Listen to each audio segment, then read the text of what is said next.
স্ত্রী মৃত্যুর পরের থেকে আমি আর দোকানটা চালাইতে পারি না। যখন তার মিসেস মারা গেছে তখন মারা গেছে আগরতলা।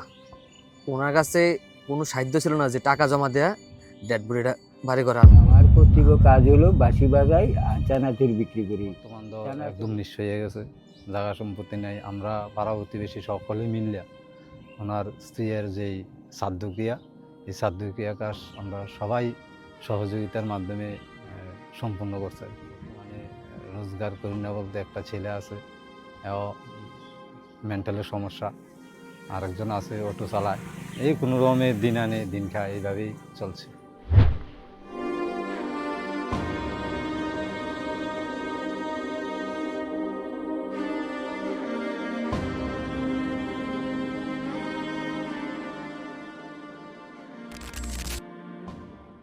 সোনামুড়ার অতি পুরনো একটা চেনামুখ বাদল চানাচুর।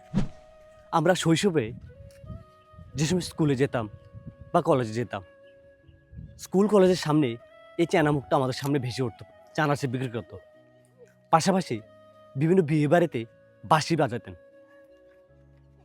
এইভাবে তাদের চারজনের একটা ছোট্ট সংসার চালাতেন। কিন্তু কিছুদিন আগে ওনার স্ত্রী পরলোক গমন করেছে। এখন সংসারটা পুরো লণ্ডভণ্ড হয়ে গেল। বড় ছেলেটা একটু মানসিক ভারসাম্যহীন, ছোট ছেলেটা মানুষের অটো চালিয়ে কোনো রকমে সংসারটা টেনে হিচড়ে চালাচ্ছেন। আমরা চাইলে আমাদের শৈশবের স্মৃতি জড়ানো এই মানুষটার অসহায় দিনে আমরা সাধ্যমতো ওনার পাশে দাঁড়াই। চানাচুর বিক্রি করি, আমার চিনো তোমরা অনেকেই, সোনামুড়া, বক্সনগর, কাঠালিয়া, বেলুনিয়া চতুর্দিকে চলাফেরা। আবার গান বাজনা করি, বাঁশি টেসি বাজাই। ছোটবেলার থেকে দেখেছি তাই নিয়ে চানাচুর টানাচুর বেছে বাদ্যযন্ত্র বাজায়, এই করে তাই নিয়ে সংসার চলতেছে। কিন্তু কিছুদিন ধরে তিনি অসুস্থ। বাড়ির সবাই মোটামুটি এত আর্থিক অবস্থায় তেমন উন্নত নাই, বাড়ি ঘরও তেরম ভালো না। ইনকাম যা হইতো স্বামীর লোক, এটা নিয়েই সংসার নিয়ে চারজন আমরা চলতাম। দুই ছেলে, আমরা স্বামী স্ত্রী দুইজন, চারজন। এর ভিতরে আমার স্ত্রী কিছুদিন আগে মারা গেছে, এখন তিনজন আছি। তা বাড়িতে রান্না টান্না কতটুকু করে এইভাবেই খাওয়া দাওয়া চলাফেরা হয়ে আসি বাড়ি করে এই পর্যন্ত।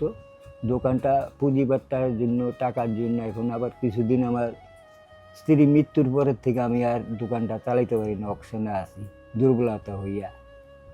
আমার কর্তব্য কাজ হলো বাঁশি বাজাই আর চানাচুর বিক্রি করি।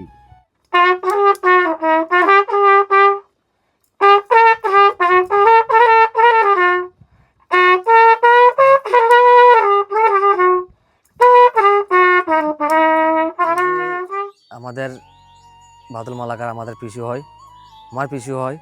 বিগত তাইনের আজকে 45 দিন পূর্ণ হয়েছে তাইনের মিসেস মারা গেছে, আমার পিসিমা। তো তাইনের আর্থিক অবস্থা আগে ভালো ছিল না, এখনও ভালো না। আমরা যখন জন্ম হয়েছি তখন থেকে দেখতেছি তাইনে বাদ্যযন্ত্র বাঁশি বাজায়, তাইনে চানাচুর বেছে, এখনও একই জায়গাতে আছে। আজকে তাইনের বয়স হয়েছে, যার কারণে তাইনের বল কমছে, এখন বাঁশি বাজাতে কষ্ট হয়। যখন তাইনের মিসেস মারা গেছে তখন মারা গেছে আগরতলা। ওনার কাছে কোনো সাধ্য ছিল না যে টাকা জমা দেয়া ডেড বডিটা বাড়ি করে আনবো। তো আমরা সবাই মিললে পাড়ার মানুষের থেকে আর্থিক অবস্থা লইয়া সেটা গেছি যে ডেড বডি টাকা জমা দিয়ে আনছি। আইনা সেটা আমাদের হিন্দু ধর্মের যে শ্মশানের সৎ কাজটা আছে, ওইটাও পাড়ার সমাজের সবার থেকে আর্থিক সাহায্য লইয়া সেটা ওই কাজটা আমরা সম্পন্ন করছি। প্লাস সাধ্য যেটা ওইটা আমরা সম্পন্ন করছি। তো আমার এটাই আবদার, পড়াশোনার কাছে আমার একটাই আবদার, ওনারা যাতে সোনামুড়া বাজারের মধ্যে যদি কোনো সুযোগ সুবিধা থাকে, দোকান শেড বা কোনো ছোট্টখাটো একটা রুম যদি পাওয়া যায়, তাহলে এটাই পড়াশোনার কাছে আমার আবদার। চানাচুর বানার সাহায্যটা আমার স্ত্রী করতো, যা বাটানো, সিদ্ধ করানো, রান্না পাক করুন, ভাত টাত, আমার খাওয়া টাওয়া, দোকানের মাল টাল তৈরি করা আমার স্ত্রী করতো। কিন্তু স্ত্রী চলে গেছে, আমি তো বড় অভাগিনীর মতন অবস্থায় পড়ে কিছুই নাই। গেছি। দুই ছেলে, মেয়ে একটা আসলো বিগত কিছুদিন, অনেক দিন হয়েছে, সাপে কামড়ে মারা গেছে। তারপরে ওনার শ্বশুরবাড়ির জায়গাতে বসবাস করে, এভাবেই চলছে আর খুব কি। কষ্ট হইতাছে আমার এই সংসারটা চালান। কারণ কি রান্না করুন, আমি তো করছি না কোনো সময়, এখন বাধ্য করতে হয়।